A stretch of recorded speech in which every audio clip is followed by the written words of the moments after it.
కావ్య, రాజ్ వాళ్ళు ఆఫీస్ నుండి ఇంటికి వస్తూ ఉంటారు. ఇంతలో అక్కడ ఉన్న ధాన్యలక్ష్మి "రారా నీకోసమే ఎదురు చూస్తున్నాను. నీతో కాస్త మాట్లాడాలి" అని చెప్పేసైతే అంటూ ఉంటుంది.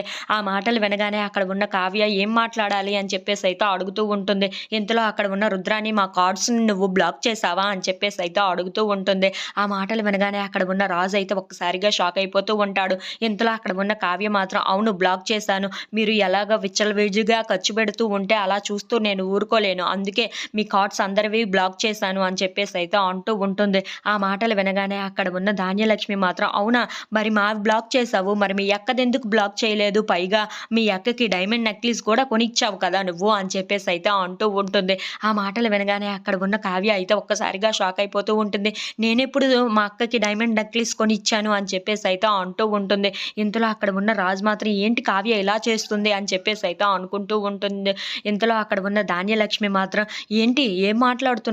నువ్వే కదా కొని ఇచ్చావు స్వయంగా. మరి మీ అక్కే చెప్తుంది మరి" అని చెప్పేసైతే అంటూ ఉంటుంది. "నీకు అత్తింటి వాళ్ళు ఒకటి, పుట్టింటి వాళ్ళు ఒకటి కదా మరి. మా అందరివి బ్లాక్ చేసేసి మీ అక్కది మాత్రం చాలా సేఫ్‌గా ఉంచుకున్నావు కదా నువ్వు" అని చెప్పేసైతే అంటూ ఉంటుంది. ఆ మాటలకు అక్కడ ఉన్న రాజు మాత్రం ధాన్యలక్ష్మి మాటలు వింటూ ఉండిపోతాడు. ఇంతలో అక్కడికి స్వప్న వస్తూ ఉంటుంది.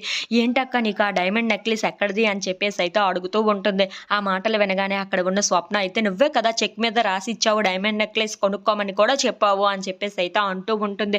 ఆ మాటలు వినగానే అక్కడ ఉన్న వాళ్ళందరూ అయితే ఒక్కసారిగా షాక్ అయిపోతూ ఉంటారు. ఇంతలో అపర్ణాదేవి అయితే "ఏంటి కావ్య ఇలా మాట్లాడుతుంది, ఇలా చేస్తుంది" అని చెప్పేసైతే అనుకుంటూ ఉంటుంది. అక్కడ ఉన్న కావ్య మాత్రం "నేను ఇదంతా చేశానని నా మీద పడడం ఏంటి" అని చెప్పేసైతే అనుకుంటూ చూస్తూ ఉండిపోతుంది.